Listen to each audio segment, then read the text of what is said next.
ආයුබෝවන් මිතුරනි, අද අපි යන්නේ රුසියාව විසින් නිෂ්පාදනය කරන ලද විශේෂිත ප්‍රහාරක යානාව ගැන කතා කරන්න. අද සුකෝයි Su-47 බර්කුට් යානාව ගැන විස්තර ටිකක් හොයලා බලමු. අපි යමු වීඩියෝ එකට.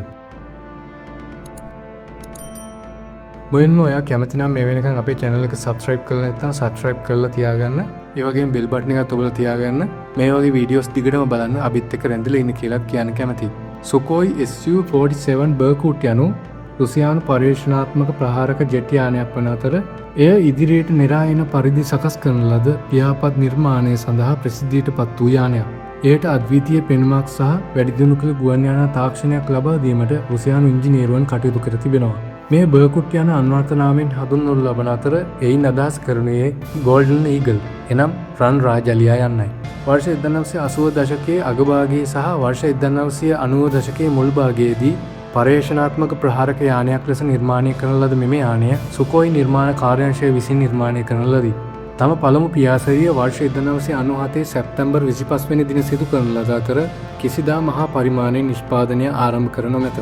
නමුත් එම මූලාකෘතිය වර්ෂ 1999 මොස්කව්හි MAKS ගුවන් සංදර්ශනයේදී ප්‍රථම වතාවට මහජනයාට ප්‍රදර්ශනය කරන ලදී. මෙම ව්‍යාපෘතිය අරමුණ වූයේ F-22 රැප්ටර් වැනි ඇමරිකානු ගුවන් යානා සමග තරඟ කිරීම සඳහා පස්වන පරම්පරාවේ ප්‍රහාරක යානයක් නිර්මාණය කිරීමයි.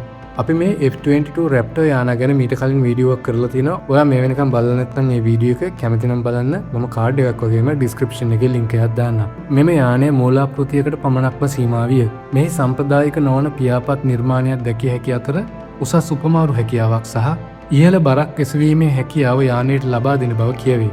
තවද සාම්ප්‍රදායික පියාපත් හා සංසන්දනය කරන විට ක්ෂණික හැරවීම් සහ වඩා හොඳ කඩිසර බවක් යානයට ලබා දෙයි.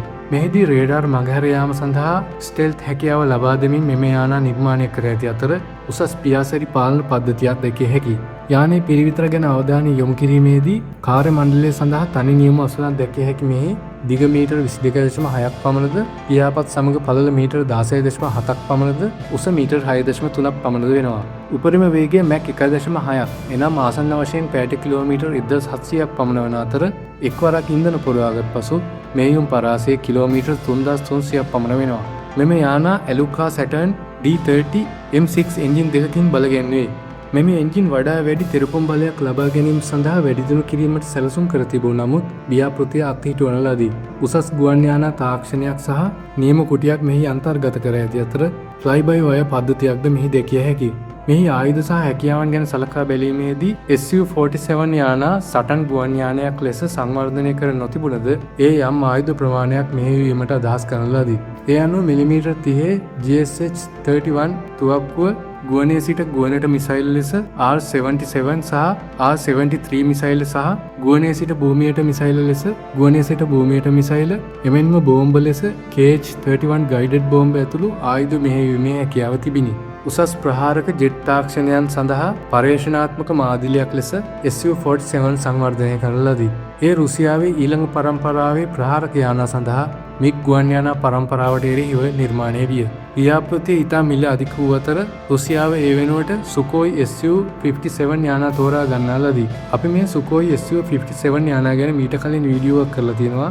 ඔයා මේ වෙනකම් බලලා නැත්නම් මේ වීඩියෝ එක කැමති නම් බලන්න. මම කාඩ් එකක් වගේම ඩිස්ක්‍රිප්ෂන් තීරුවේ ලින්ක් එකක් දාන්නම්. කෙසේ වෙතත් එහි බොහෝ නිර්මාණ විශේෂාංග පසුව Su-57 ෆෙලෝන් යානාවලට භාවිතා කරන ලදී. එය මෙතෙක් ඉදිකර ඇති වඩාත් අද්විතීය ප්‍රහාරක ජෙට් යානාවලින් එකකි. සමස්තයක් ලෙස ගත් කල යානයේ දැකිය හැකි විශේෂතා ලෙස උසස් උපමාරු සහ ගුවන් යානා පද්ධති, සංයුක්ත ද්‍රව්‍ය භාවිතය, ෆ්ලයි බයි වයර් පාලන පද්ධති වැඩිදියුණු කිරීම, අධිතාක්ෂණික ගුවන් හැකියාවන් වැනි කරුණු හැඳින්විය හැකියි. මෙම යානා මහා පරිමාණයෙන් නිපදවීමට අවධානය යොමු නොකළ හේතු වූයේ අධික පිරිවැය, යම් යම් රහසිගත තාක්ෂණයන් බටහිර රටවලට අනාවරණය වීම, මෙහි යම් තාක්ෂණික අංශවල සිතූ තරම් විශිෂ්ට දියුණුවක් දැකිය නොහැකිවීම සහ ව්‍යුහාත්මක ගැටලු එනම් ඉදිරියට පිහිටා ඇති පියාපත් සඳහා විශේෂිත සංයුක්ත ලෝහද්‍රව්‍ය අවශ්‍ය වීම වැනි සාධක හඳුන්වා දිය හැකියි.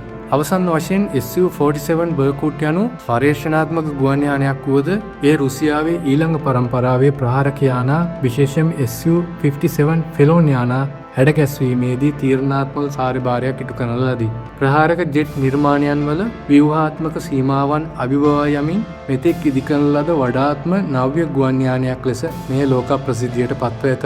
එහි ඉදිරියට විසිරුණු පියාපත් ඇදහිය නොහැකි උපමාරු හැකියාවන් යානයට සැපයූ නමුත් ව්‍යුහාත්මක සහ ආර්ථික සීමාවන් ඒ ඉදිරිපෙළ ප්‍රහාරක යානයක් බවට පත්වීම වලකාලීය. කෙසේ වෙතත් එහි තාක්ෂණයන් නූතන රුසියානු ජෙට් යානාවලට ඍජුවම බලපෑම් කළ අතර ඒ ගුවන් සේවා ඉතිහාසයේ පුරෝගාමී ගුවන් යානයක් බවට පත් කරන ලදී.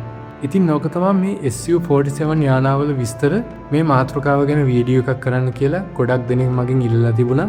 ඒ ඉල්ලීම් වලට ප්‍රතිචාරයක් විදිහට තමයි මම මේ වීඩියෝ එක කරේ. ඉතින් අවසාන වශයෙන් ඔයා මේ වෙලකන් අපේ channel එක subscribe කරලා නැත්නම් subscribe කරන්න. ඒ වගේම bell button එකත් ඔබලා තියාගන්න. like කරන්න, අපේ videos වලට comment කරන්න, share කරන්න.